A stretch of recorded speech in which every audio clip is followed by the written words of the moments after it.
Happy National Youth Day. Today is the 155th birthday of Swami Vivekananda. He is one of the most important characters not only in Indian history but also in world history.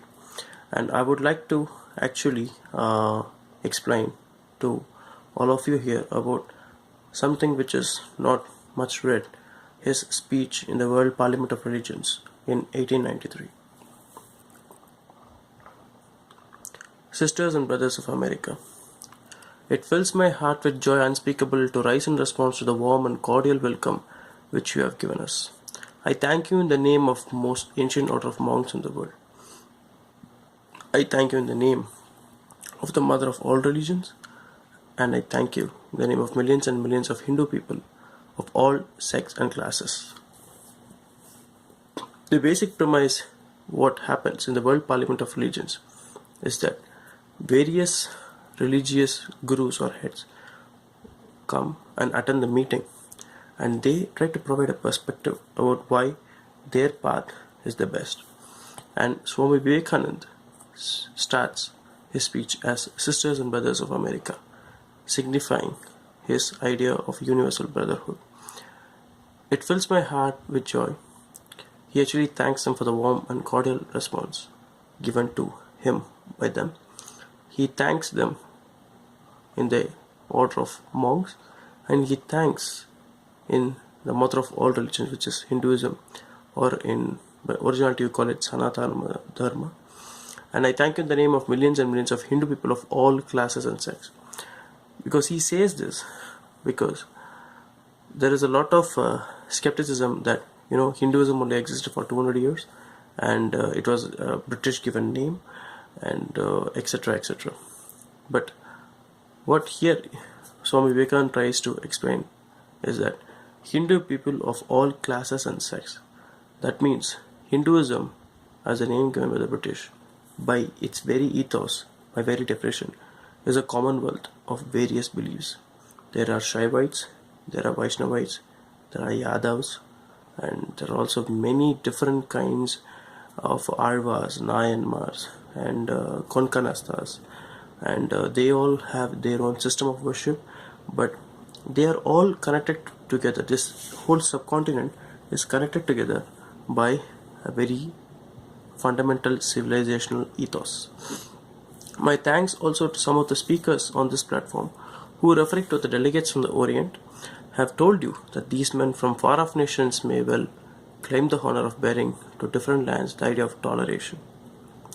I am proud to belong to a religion which has taught the world both tolerance and universal acceptance. We believe not only in universal toleration, but we accept all religions are true. See, why he says this is because when you speak of secularism or the separation of state and the religious institutions, it has always been done through process of reformation, and sometimes there have been violence which has occurred over this process.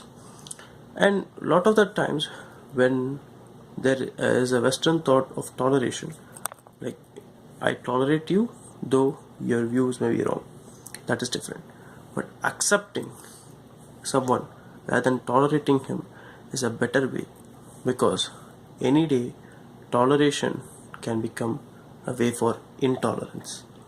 But doctrinal tolerance, and in a way acceptance that all religions are true, will actually lead to harmony within the society and all over the world. I am proud to belong to a nation which has sheltered the persecuted and the refugees of all nations and all religions of the earth.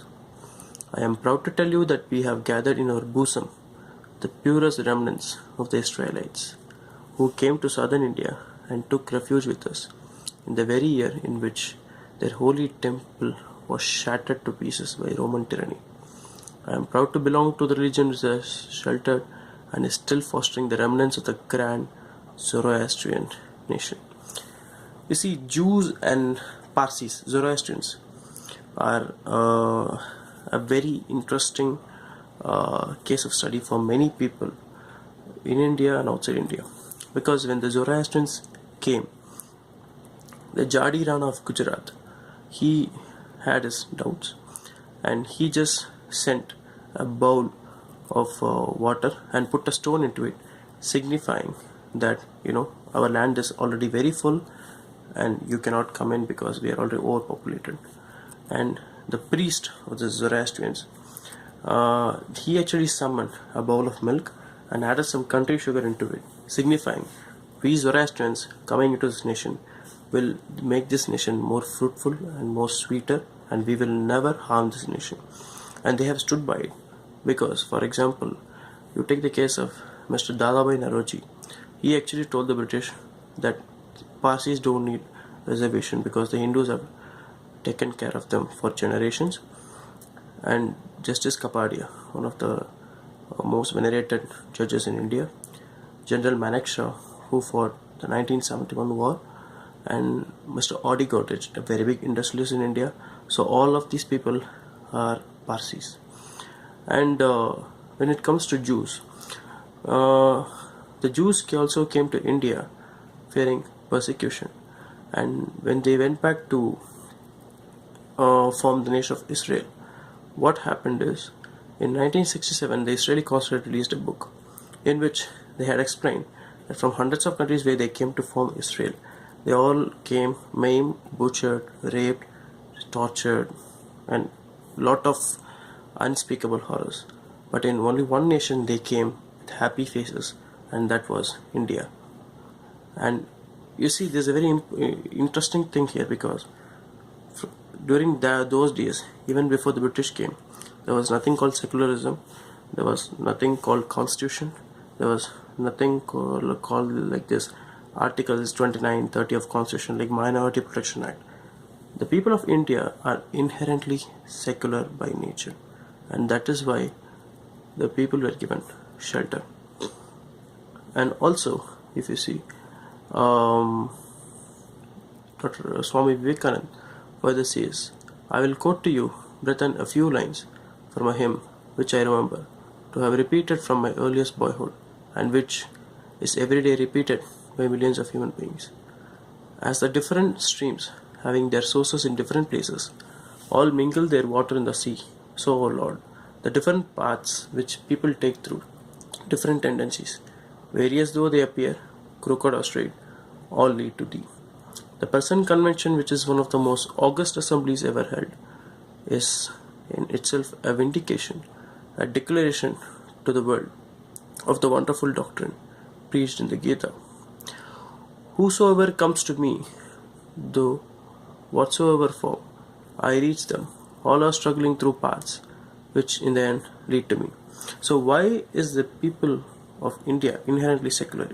Because it is explained that as different streams having different sources in different places, all mingle their water into the sea.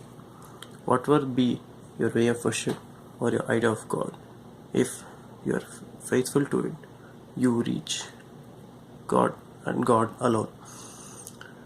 Further, Swami Vivekananda says, sectarianism, bigotry, and its horrible descendant, fanaticism, have long possessed this beautiful earth. They have filled the earth with violence, drenched it often, and often with human blood, destroyed civilization, sent whole nations to despair. Had it not been for these horrible demons, human society would be far more advanced than it is now. But their time must come, and I fervently hope that the bell that tolled this morning in honor of this convention may be the death knell of all fanaticism, of all persecutions with the sword or with the pen, and of all uncharitable feelings between persons wending their way to the same goal. So, here Swami Vivekananda says, he has actually explained the concept of universal brotherhood, why there must be brotherhood between several faiths and several religions, because today, as we know it, secularism is defined as equal respect to all religions. In the Western concept, it was separation of the church from the state, but I believe by Indian ethos or by dharmic ethos, secularism is equal respect to all religions. That means religions must respect each other equally. Through that, we reach universal brotherhood, and through that, man will reach new levels of wisdom, enlightenment, and prosperity. I thank you for listening peacefully and patiently. If you like this video, like it, share it, and please feel free to drop your comments. Thank you.